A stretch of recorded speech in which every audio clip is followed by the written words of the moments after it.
Si vous achetez quelque chose, c'est la moto. Encore pour acheter la moto, c'est la croix et la bannière.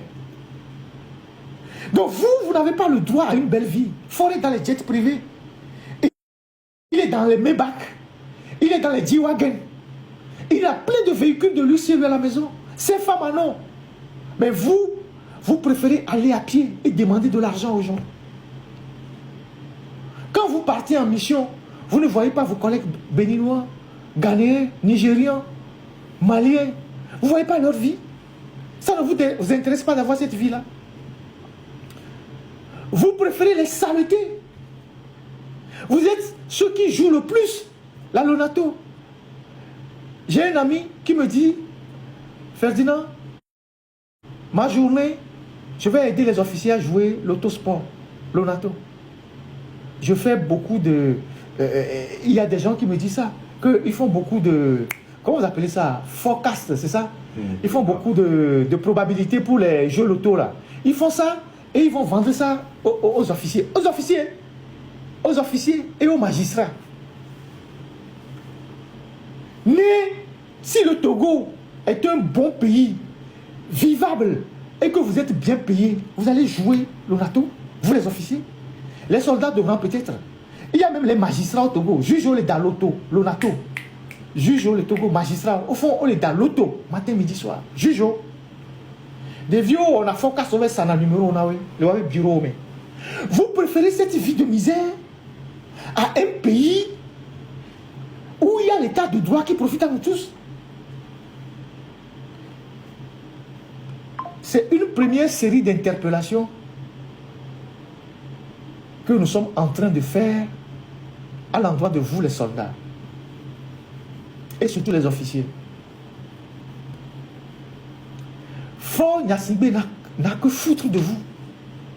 Et pourtant, parmi vous, il y a des gens de valeur.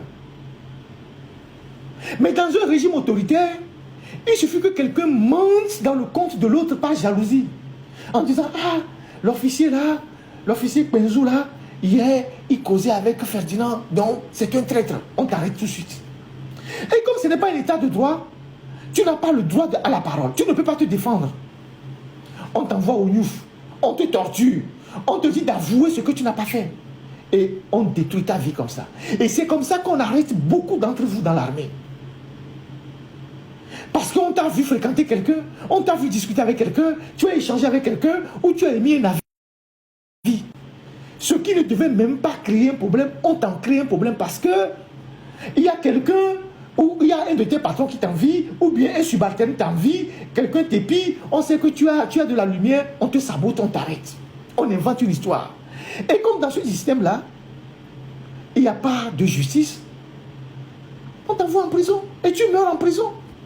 Vous préférez cette vie-là, ou vous préférez vous ranger du côté du peuple togolais au moment venu, pour qu'ensemble, on puisse reconstruire un pays nouveau, débarrassé de la dictature, et un pays qui soit profitable à tous les Togolais.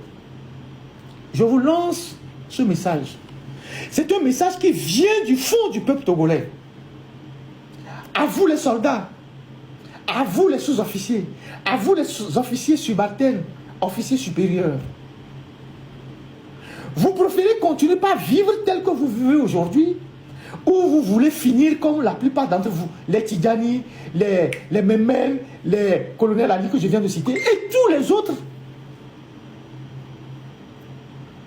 Vous voulez finir comme ça, sans que personne n'ait une quelconque idée de ce que vous avez représenté dans votre vie? Le choix est dans votre camp. Parce que quoi que nous fassions au Togo, c'est vous qui avez les armes. Et c'est vous qui avez le dernier mot. Si demain le peuple togolais se soulève contre le régime, c'est vous qui devez déterminer de quel côté la balance doit pencher. C'est pour ça que on vous parle.